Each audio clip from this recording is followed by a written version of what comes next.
एक बार गिरिराज सिंह क्या कह रहे हैं वो भी जरा दर्शकों को सुना देते हैं, फिर चर्चा को और आगे बढ़ाएंगे। हसीन सपने देखे, राहुल गांधी विदेश में हैं, तेजस्वी भी कहीं जाएंगे चुनाव के बाद, इनका यही हश्र होने वाला है। इनको जनता क्यों वोट देगी, पहले ये तो बता दें। 15 साल का वो हिसाब दे, 20 साल का हम हिसाब देते हैं। विकास पर चर्चा करना हो, विकास पे चर्चा करें। SIR के नाम पर पूरे बिहार में भ्रम फैलाया और अंत में जो स्थितियां निकल के आई, इन्होंने एक नाम भी नहीं दिया, तो ये किसको मूर्ख बना रहे हैं। यहाँ आएगा जंगल राज के लिए। चलिए SIR की भी बात कर दी उन्होंने, कास्ट की भी बात कर ली उन्होंने, विकास की भी बात कर ली। हर चुनाव में सबसे बड़ा फैक्टर होता है कि किन किन मुद्दों पर यह चुनाव लड़ा जा रहा है। तो जरा बड़ी स्क्रीन पर आपको लेकर चलती हूं और बिहार में इस बार के चुनाव के वो बड़े मुद्दे कौन से हैं जो एनडीए और महागठबंधन के बीच में टक्कर पैदा करते हैं, किसी को आगे तो किसी को पीछे करते हैं। तो चलिए उन्हीं मुद्दों की हम सीधा बात करते हैं और आपको लेकर चलते हैं जरा इस बड़ी स्क्रीन पर। आप देखिए ये वो मुद्दे हैं जो इस बार सिर चढ़कर जनता के सिर पर बोल रहे हैं। आप देखें एनडीए के कौन से मुद्दे हैं। एनडीए जितनी बार भी बात करती आई है वो घुसपैठियों का मुद्दा उठाती आई है, डेमोग्राफी चेंज की बात करती आई है। कई मुस्लिम लीडर्स ने यह आरोप लगाया, तोहमत लगाए कि भाई आप तुष्टीकरण की राजनीति के खिलाफत करते करते सीधा मुस्लिमों को ही ऑप्ट आउट कर देना चाहते अपनी राजनीति से। अब लालू का जंगल राज हो गई 20 साल पुरानी बात, लेकिन इसके बावजूद बार बार याद दिलाया जाता है कि लालू का जंगल राज मत भूलिएगा, आप नीतीश कुमार को वोट दीजिएगा, बीजेपी को वोट दीजिएगा। बात विकास की और सुशासन की है, ये एनडीए के मुद्दे हैं। वहीं अगर आप महागठबंधन की बात करें तो वोट चोरी से लेकर बेरोजगारी, बिगड़ती कानून व्यवस्था, जातीय जनगणना और करप्शन का मुद्दा, जिसमें से एक वोट चोरी का मुद्दा, अभी हमारे साथ यही जो पैनलिस्ट हैं वो ये बता रहे हैं कि वोट चोरी का मुद्दा अब वो बिहार में उतना चर्चा में शामिल नहीं किया जा रहा है। रही बात बेरोजगारी की, तो जब नीतीश कुमार ये ऐलान कर देते हैं कि करोड़ों नौकरियां दी जाएंगी, तो वो नौकरियों का सृजन अब क्यों कह रहे हैं? इतने सालों में वो नौकरियों का सृजन क्यों नहीं हो पाया? बिगड़ती हुई कानून व्यवस्था को लेकर आप देख रहे हैं लगातार कई सारे प्रश्न खड़े हुए हैं। अनवर पाशा जी भी इस वक्त हमारे साथ स्टूडियो में जुड़ गए हैं। महागठबंधन के तमाम मुद्दे हमने आपके सामने रख दिए, लेकिन ये जो अभी बेनिफिशियरी स्कीम्स की बात हो गई, योजनाओं की बात हो गई, क्या आपको लग नहीं रहा कि चुनाव हाथ से थोड़ा फिसल रहा है? चुनाव हमारे हाथ में ही है, हमारी मुट्ठी में है और हम ये चुनाव जीतने जा रहे हैं, क्योंकि 20 साल का जो कुशासन है बिहार में डबल इंजन सरकार का, उस कुशासन से जनता अब निजात चाहती है और जाहिर है कि 2025 का ये इलेक्शन वो निजात का समय आ गया है जहां जनता उससे निजात हासिल करेगी। कोई एक मुद्दा बताइए जिस मुद्दे पर ये जो डबल इंजन की जो सरकार है वो अपनी कोई अचीवमेंट बताए। सबसे बड़ा मुद्दा जो बिहार का है, बिहार की जनता का है, वो रोजगार का मुद्दा है। युवाओं की एक बड़ी संख्या 20 वर्षों में डिग्रियां लेने के बावजूद वो बूढ़ी हो रही है। एक पूरी जनरेशन जो है वो बूढ़ी हो गई, उसको रोजगार नहीं मिला। पलायन बिहार में इस समय पलायन की जो स्थिति है, आप उठा करके आंकड़े देखिए तो देश में सबसे ज्यादा पलायन बिहार से लोग करते हैं और दूसरे स्टेट में जाकर के गालियां खा रहे हैं। 20 वर्षों में हम पलायन को रोकने में नाकाम रहे, ये सरकार नाकाम रही पलायन को रोकने में।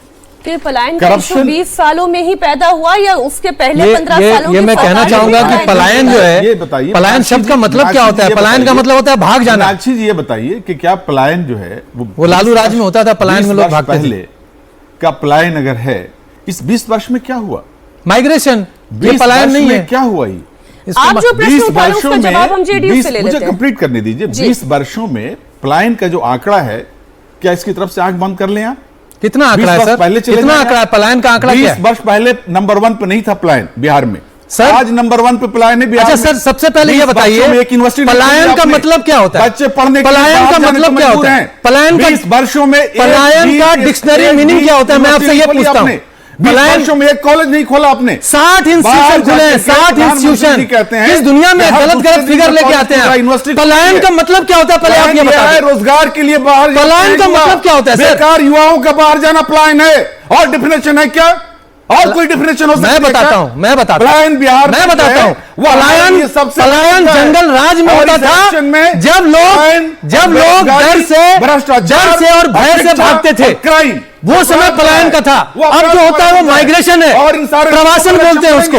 आपको पता ही नहीं है, हिंदू मुस्लिम का मुद्दा, गलत मुद्दा उठा रहे हो। आएंगे मस्जिद पलायन आप लेके आएंगे, कितने पलायन हुए? जनता को इस तरह के ये जातीय जनगणना का रिकॉर्ड है। जातीय जनगणना का रिकॉर्ड। अच्छा पहले आप बोलो सर, फिर मैं बोलूंगा, क्योंकि किसी को समझ में नहीं आएगा हम लोग क्या बात कर रहे हैं। बिहार की जनता आपको बाहर कर, पहले आप बोल दो। गपला करके, धांधली करके, मैनिपुलेशन करके, काउंटिंग में 12,500 वोटरों के सिर्फ फर्क से आप जीत के आए। यही परिस्थिति है। जनता कैसे इससे निजात हासिल करना चाहती है, 2020 में ही जनता ने उसको दिखा दिया था। हमारे नेता श्री तेजस्वी प्रसाद यादव में, उनके नेतृत्व में बिहार की जनता ने अपना विश्वास जताया था।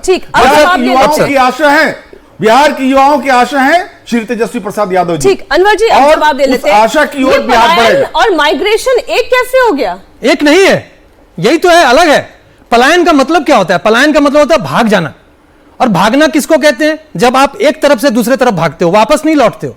लेकिन बिहार में जो अब हो रहा है, 2005 से पहले पलायन होता था। लोग अपना बिजनेस बेचकर भागते थे, डॉक्टर अपना प्रैक्टिस छोड़ के भागता था। क्यों? क्योंकि जंगल राज का समय था, इसलिए वो पलायन करते थे। लेकिन 2005 के बाद जो हुआ है, ये तो पूरे विश्व का फिनोमिना है। माइग्रेशन जो है वो पूरे विश्व में होता है, पूरे देश में होता है। सिर्फ बिहार के लोग थोड़ी माइग्रेट कर रहे हैं। तमिलनाडु और केरल को अगर आप मिला दें तो 50% वहां जो रेमिटेंस आता है वो विदेश से आता है। बताएगी ये पलायन। सबसे पहले पलायन का डेफिनेशन समझे। एक मिनट, दो पत्रकार हमारे साथ यहाँ बैठे हुए हैं। पलायन हो रहा है, माइग्रेशन हो रहा है? नहीं देखिए, अब ये तो दो पार्टी के नेताओं के तो प्रवक्ता लोग जिस बात पर लड़ रहे हैं उस पर हम लोग क्या बताएं। लेकिन अब जो ये पलायन का मुद्दा है, ये उस मुद्दा है या नहीं है? नहीं देखिए, अब पलायन रोकने सबसे पहले तो सर डेफिनेशन नहीं, डेफिनेशन तो ठीक है। माइग्रेशन और जो प्रवासन है और पलायन है, ये दोनों दो अलग अलग चीजें। बिल्कुल, तो ये बार-बार प्रशांत किशोर, मेरे सवाल का जवाब आने दीजिए। बिहार में पलायन क्या बड़ा चुनावी मुद्दा है? वो पलायन नहीं है। देखिए, ये पलायन दूसरी चीज है, उस पर भी बात करेंगे। अनवर जी देखिए, आउट ऑफ टर्न नहीं बोलना है जी। ये जो अभी जैसे हम बिहार से आ गए दिल्ली, तो इसको पलायन नहीं कहेंगे। हम अभी बिहार से जुड़े हुए हैं, हमारा घर जाना आना होता है, हमारे घर के और दूसरे लोग हैं, हम यहाँ नौकरी करते हैं, हम यहाँ आ गए। तो ये पलायन नहीं है। नहीं, बिल्कुल। पलायन ये हुआ कि लोगों ने बिजनेस बंद कर दिए, जैसा कि संजय जी कह रहे हैं, बिजनेस करके भाग गए बंद करके। अब ये देखने वाली बात होगी, संजय जी के पास कोई आंकड़ा हो, जैसे वो पूछ रहे थे अभी इब्राहिम पासा साहब, रोजगार के लिए, रोजी रोटी के लिए। सुन लीजिए, एक मिनट बात सुन लीजिए। अपने हो गया, बाहर जाना ठीक है पाशा जी, ठीक है। बेरोजगारी से त्रस्त होकर के, बेरोजगारी का अवसर नहीं है बिहार में। रोजगार ढूंढने के लिए लोग बाहर जा रहे हैं, धक्के खा रहे हैं, गालियां खा रहे हैं, मार खा रहे हैं, बेइज्जती हो रही है उनकी। ये क्या है? प्लान क्या है? प्लान नहीं है ये। इसको क्या माइग्रेशन कहेंगे? नहीं समझ पा रहे। माइग्रेशन खुशी से करते हैं आप। हम जाते हैं अमेरिका, माइग्रेट करके अमेरिका जाते हैं। मैं पूछ रही हूं ना सर, महागठबंधन के हिसाब से, अनवर जी आउट ऑफ टर्न नहीं प्लीज। महागठबंधन के लिए पलायन मुद्दा है, लेकिन अभी भी जो सरकार में है, सत्ता में है, जेडीयू ये कह रही है, बीजेपी ये कह रही है, जंगल राज मुद्दा है। देखिए, पलायन और प्रवासन पर सारी चर्चा हो रही है। एक तो ये कि इसको समझना होगा कि जब हम बेटर अपॉर्चुनिटी के लिए जाते हैं, तो चाहे आप उसको पलायन मान लें या प्रवासन मान लें, अमेरिका भी जाने वाला हिंदुस्तानी लौट के कम ही आता है, इसको आप समझिए। और बिहार से दिल्ली, बंबई, गुजरात, तमिलनाडु जाने वाला बिहारी भी कम ही लौटता है। छठ और दिवाली पे चले जाना, उसको घर लौट जाना नहीं कहते हैं, इसको आप समझिए। ये ठीक बात है कि जो लालू जी के राज में शुरू हुआ वो आज कुछ कम ज्यादा होगा, लेकिन क्या ये जो एनडीए की सरकार है, नीतीश कुमार की सरकार है, ये कोई आंकड़ा दे सकती है कि इतने लोग वापस आ गए? मुझे तो ऐसा कोई आंकड़ा नहीं दिखता है। बिहार से जाने वालों की संख्या बढ़ गई है लालू जी के राज में, और अभी भी ट्रेनों की संख्या बढ़ जाए उससे समझ में आता है हर तरफ आपको मिल जाएगा, बिहार के रूट पर नहीं मिलेगा। इसका मतलब लोग तो गए हैं। अब सवाल यह है कि क्या उसको बेहतर करने की स्थिति हुई है? लॉ एंड ऑर्डर के मामले में बेहतर हुई है, इसमें कहीं कोई कंफ्यूजन नहीं है, लेकिन क्या रोजगार के मामले में बेहतर हुआ? एक बड़ा उद्योग बता दीजिए, सरकारी कारखाना छोड़ के बता दीजिए। सरकार ने इंफ्रास्ट्रक्चर बेहतर किया होगा, लेकिन क्या कोई बड़ा कारखाना आया, कोई प्राइवेट इंडस्ट्री आई? नहीं आई है। क्या उसके लिए कोई बड़ा प्रयास होता हुआ दिखा? मुझे तो नहीं दिखा है। तो आप इन दोनों को अलग अलग करके भले देखें, लेकिन लगभग वही स्थिति है। और मैं फिर कह रहा हूं, बेटर अपॉर्चुनिटी के लोग दुनिया में प्रैक्टिस से जाते हैं, लेकिन जब आपका घर बार छूटने लगे, 2 पीढ़ी के बाद पता करना पड़े, और तो और SIR में नाम जुड़वाना हो तो किसी दोस्त को कहना पड़े कि देख लो जरा हमारो नमवा जुड़ जाए, तब दिक्कत है। तब वो पलायन ही है। आप प्रवासन कह के अपने आप को एक तरह से कहते हैं ना कि थोड़ा दिल बहलाते रहिए, ये नहीं होता है। बिहार से ज्यादातर लोग प्रवासन से पलायन की तरफ जा चुके हैं।